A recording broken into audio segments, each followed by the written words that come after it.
Everyone, I am Tanya Rastogi. मेरी introduction to cost accounting part 1 की video, जिसका लिंक आपको डिस्क्रिप्शन में मिल जाएगा, मैंने बताया था आपको कि financial accounting versus cost accounting या difference between financial accounting and cost accounting exam point of view से बहुत ही इंपॉर्टेंट क्वेश्चन है। तो इसीलिए मैंने इस टॉपिक पर डिटेल्ड वीडियो बनाया कि कैसे इस क्वेश्चन का आंसर आप लिख सकते हैं एंड प्रेजेंट कर सकते हैं, सो दैट आपके इस क्वेश्चन में ज़्यादा से ज़्यादा मार्क्स आएँ।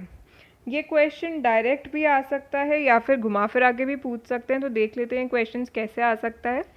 Types of questions that can be asked. First question is, in what essential respects does cost accounting differ from financial accounting. कि कॉस्ट अकाउंटिंग और फाइनेंशियल अकाउंटिंग में क्या डिफरेंस है, ये तो डायरेक्ट ही क्वेश्चन है। Question 2 is, what are the limitations of financial accounting due to which cost accounting system came into use? कि क्या कमियां रही थी फाइनेंशियल अकाउंटिंग सिस्टम में जिसकी वजह से कॉस्ट अकाउंटिंग सिस्टम यूज़ में आया। तो इसके लिए आप क्या कर सकते हैं कि आगे हम वीडियो में देखेंगे difference financial accounting and cost accounting का। तो जितने भी पॉइंट्स है फाइनेंशियल अकाउंटिंग के, उनको आप लिख सकते हैं। Question 3, the evolution of cost accounting is the outcome of the deficiencies in the financial accounting system. Discuss कि कॉस्ट अकाउंटिंग सिस्टम के आने का रीज़न है फाइनेंशियल अकाउंटिंग सिस्टम की कमियों। तो इसको भी आप कैसे लिख सकते हैं, जैसे मैंने क्वेश्चन 2 का बताया कि आप जितने भी फाइनेंशियल अकाउंटिंग के पॉइंट्स हैं उनको लिख दीजिए, तो वही आपकी लिमिटेशंस हो जाएंगी। Now let's start with difference between cost accounting and financial accounting.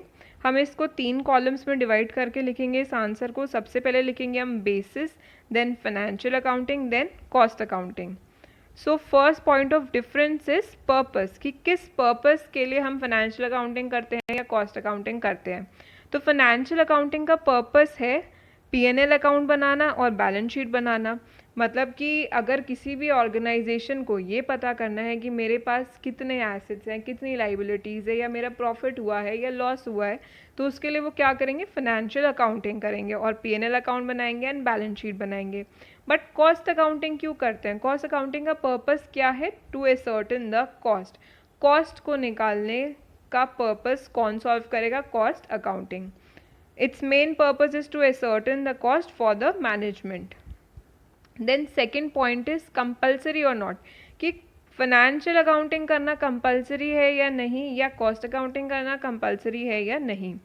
तो financial accounting as you can see is mandatory under companies act and the income tax act. कि कंपनीज एक्ट और इनकम टैक्स एक्ट में ये लिखा हुआ है कि आपको फाइनेंशियल अकाउंटिंग करनी पड़ेगी, क्योंकि अगर आपको इनकम टैक्स भी पे करना है और आप बिजनेस ऑर्गेनाइजेशन है तो आपको दिखाना पड़ेगा अपने P&L अकाउंट, अपनी balance sheet.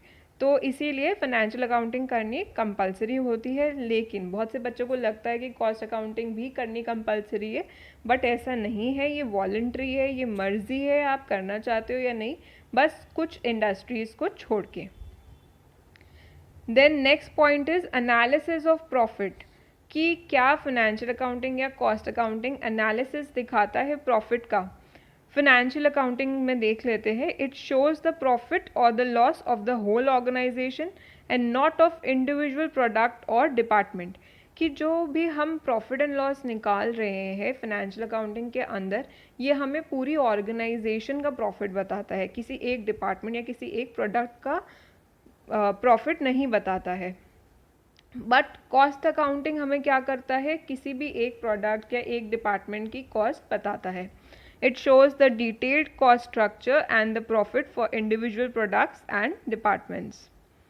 Next point is fixation of selling price. क्या हम फाइनेंशियल अकाउंटिंग को यूज़ करके सेलिंग प्राइस सेट कर सकते हैं, या हम कॉस्ट अकाउंटिंग को यूज़ करके अपना सेलिंग प्राइस सेट कर सकते हैं? तो अगर हम कॉस्ट अकाउंटिंग की बात करें कि हम अपना सेलिंग प्राइस फिक्स कर सकते हैं या नहीं, तो येस, हम अपना सेलिंग प्राइस फिक्स कर सकते हैं। बट फाइनेंशियल अकाउंटिंग की इंफॉर्मेशन से हम अपना सेलिंग प्राइस फिक्स नहीं कर सकते हैं। तो ये फाइनेंशियल अकाउंटिंग की लिमिटेशन भी है। Then time of preparation of statements, कि किस टाइम पे हम स्टेटमेंट्स प्रिपेयर करते हैं। अंडर फाइनेंशियल अकाउंटिंग हमें सबको पता है कि हम at the end of the financial year अपने फाइनेंशियल स्टेटमेंट्स प्रिपेयर करते हैं।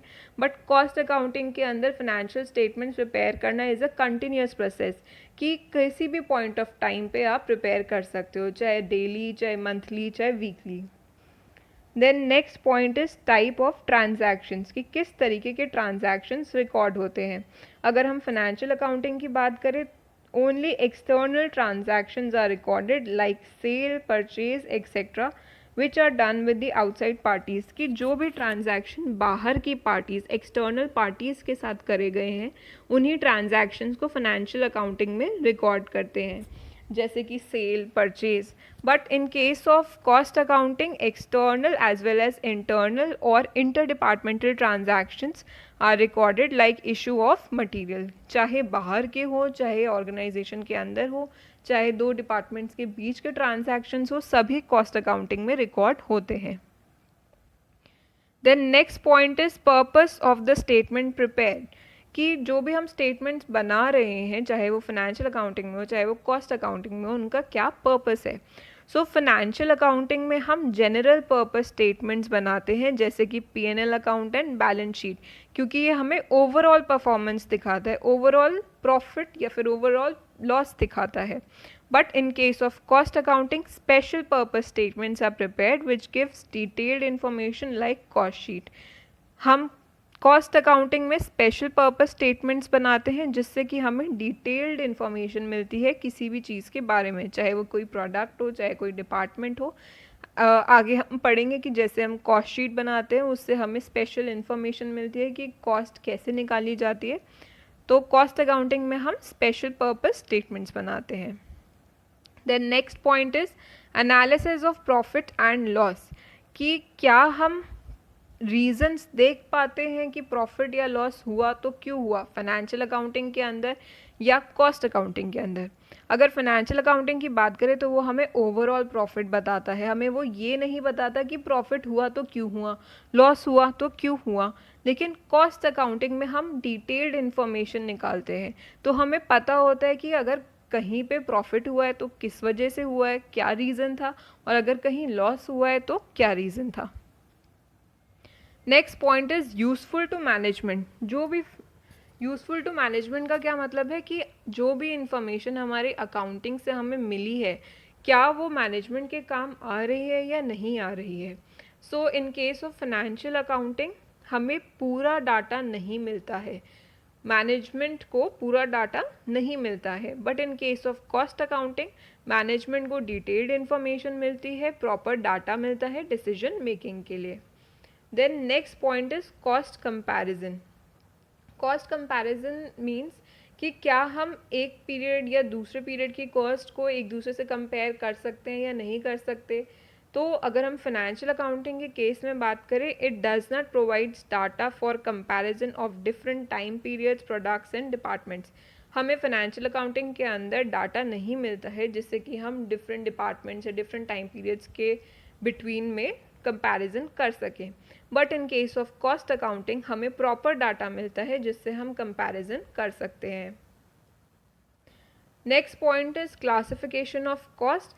क्या हम फाइनेंशियल अकाउंटिंग में या फिर कॉस्ट अकाउंटिंग में अपनी जो कॉस्ट है उन्हें अलग अलग टाइप्स में क्लासिफाई कर सकते हैं। हम ये टॉपिक को आगे आने वाली वीडियोज़ में पढ़ेंगे।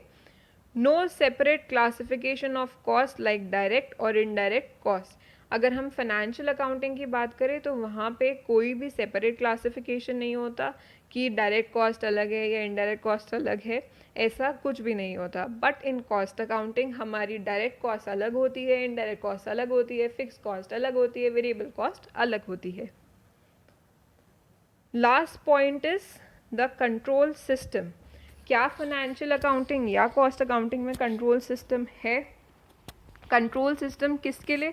क्या हम मटेरियल या अपना लेबर या अपने एक्सपेंसेस को कंट्रोल कर सकते हैं या नहीं कर सकते। तो अगर हम फाइनेंशियल अकाउंटिंग के केस में बात करें तो तो नो, हम अपना यहाँ पे कोई भी कंट्रोल सिस्टम नहीं है हमारे पास, चाहे वो मटेरियल के लिए हो, चाहे वो लेबर के लिए हो, और इसी की वजह से कंपनी को लॉसेस हो सकते हैं। बट अगर हम कॉस्ट अकाउंटिंग के केस में बात करें तो येस, हमारे पास कंट्रोल सिस्टम होता है क्योंकि हमें अपनी कॉस्ट को कम से कम रखना है। Thanks for watching this video. Don't forget to like, share and subscribe my channel.